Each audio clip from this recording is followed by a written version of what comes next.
rue par rue, c'est-à-dire que l'on soit capable d'adapter notre politique à chaque rue, ça nous permettra de développer le mieux vivre dans le centre-ville. Ce dernier point sur le rue par rue, il est important pour une autre question, celle du piétonnier. Je fais partie de ceux qui aiment les espaces piétons parce que j'ai vécu dans des villes où c'était piétonnier, les cœurs de ville, et on aime ça, et on peut se balader, et quand ça marche bien, c'est agréable. Quand ça marche pas, c'est moins agréable. Et la discussion avec tout le monde, et cette discussion est ouverte depuis plusieurs mois, nous a permis quand même pendant l'été de tester certaines configurations. La rue de Gaulle, la rue Grisol, fermées pendant certains jours de l'année. Cette question du piétonnier est à mon avis à travailler secteur par secteur et peut-être moment par moment. C'est-à-dire de créer une surface dans la rue qui nous permette de confondre les piétons,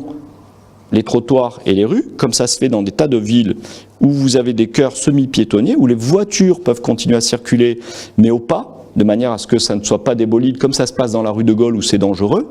où les gens puissent venir voir ce qui se passe en ville, aller se garer et revenir. Petite parenthèse, c'est que la politique ambitieuse de stationnement dont nous parlions nous permettrait par exemple de supprimer les places de stationnement qu'il y a dans la rue Jean Jaurès, qui servent elles aussi à des voitures ventouses. Du coup, ça nous permettrait d'élargir les trottoirs de la rue Jean Jaurès et à des tas de commerçants de déballer en permanence.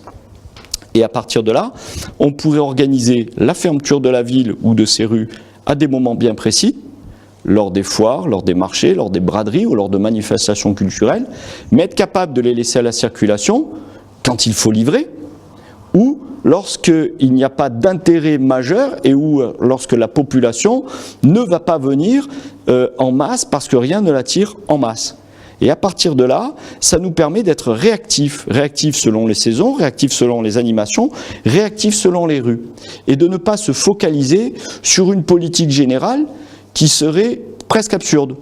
On piétonise tout, bah c'est dommage, il va y avoir un problème pour les livraisons, il va y avoir un problème pour les habitants. Si on piétonise d'une certaine heure à une certaine heure et qu'après on laisse les livraisons avant, les livraisons arriver après, les gens rentrer chez eux ou déballer chez eux, ça permet de contenter tout le monde. Des commerçants pendant les horaires d'ouverture de leur commerce, des habitants pendant les moments où ils peuvent, après leur boulot, revenir et gagner le pied de leur domicile pour faire du transvase, et des livraisons, des commerçants qui ont besoin de recevoir les livraisons aussi, parce que le problème se pose. D'où cette approche complexe du cœur de ville. Mais si on est capable de raisonner sur le cœur de ville d'une manière complexe, ça veut dire que, comme toujours, dans le reste des dossiers de la ville, on raisonnera d'une manière complexe et non d'une manière simplifiée. Et ça nous permettra d'aller au fond de chacune des questions et d'essayer,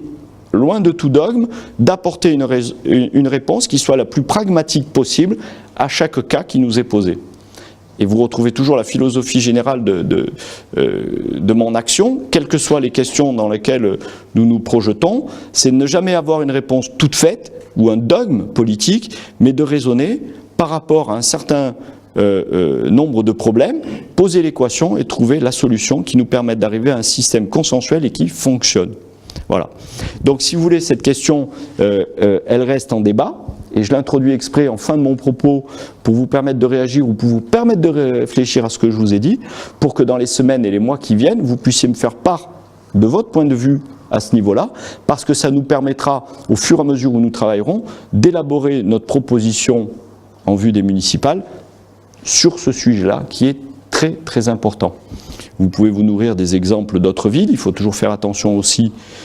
aux analogies, parce qu'on n'est jamais une autre ville, ça ne se passe jamais de la même manière ailleurs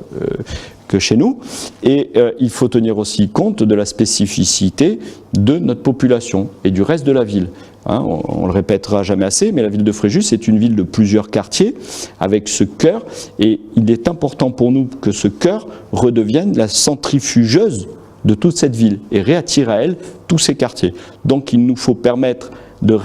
rattraper toutes ces populations que nous avons et qui parfois vont préférer aller directement dans la zone industrielle de Puget ou directement à Saint-Raphaël ou directement ailleurs, à Cannes ou à Cap 3000 ou ce que vous voulez. Donc notre enjeu est de faire en sorte d'offrir à notre population et aux populations qui nous environnent